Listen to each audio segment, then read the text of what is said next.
There is quite a lot of history around making this drink. The way it came about is that we make the heart of the gin in a small still, tiny tin. That was used for doing any experiments, inventing new drinks, but we found an actual use for it now is like to make Tanqueray number 10, which is very exciting now. But it's got its own individual character. That particular still, number 10, could probably go back 40, 50 years. But the actual still we use to make the larger distillation is over 200 years old, and it goes back to the reign of George III. The heart of the gin, it's made with very fresh ingredients. We'll use the limes which come from Mexico, white grapefruits, and one Florida orange, which is quite distinctive in the heart of the gin. You can actually nose it a hell of a lot, just the one of them in there. The limes, the grapefruits, the orange, they all come through, they're exciting. So you've got a very, very zesty, citrusy sort of nose and a taste from that heart, which makes the backbone of the Tanqueray 10. You've got your zest, you've got your citrusy taste, but then you've got your mellow taste with the coriander, the angelica, licorice, the chamomile we use. That gives it an all-round balance. Here we've got fresh coriander, which comes from Bulgaria, and you get a nice lemony citrusy nose. Here we've got Roman chamomile flowers,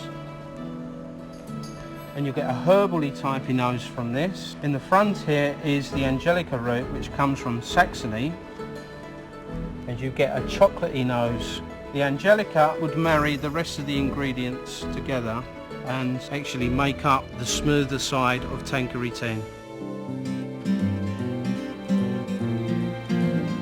You have to have a certain design of still to make gin. There's obviously variations, but to see a 200-year-old still and a still which is 40 years old, which is next to it, there's not that much difference. There's like about 3 or 4 different parts to a still. You've got like the belly, and you've got like the interceptor part where there's like a Chinese hat. This stops ingredients from coming over in the distillation. Next part up is what we call a jacket to the still. Next part up is the head, and the part after that, which is what we call the swan neck, which is a lay pipe which goes to the condenser. The way a still works is you put all your ingredients, all your liquids into the belly part of the still, and you heat it up, and the heavy alcohols, they actually fall to the bottom of the still, and they come over as a vapour, and then we turn them back into a liquid, and that's your distillation. To our distillation, there's 3 parts. There's the heads, product, and tails.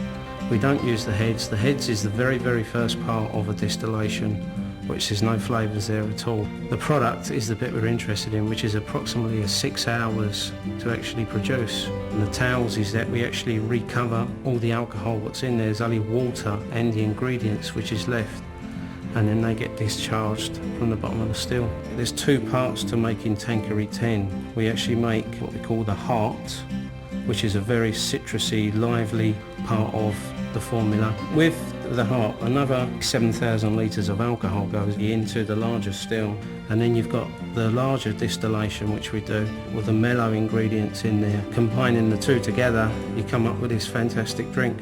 We keep people within the company, and we bring in new distillers. We show them, should we say, how it used to be done, how we do it now. The craftsmanship is in the nosing, and that is only learnt over a number of years. The flavour of the brand is exciting, smooth, palatable, easy to mix, and use it as a martini type of drink.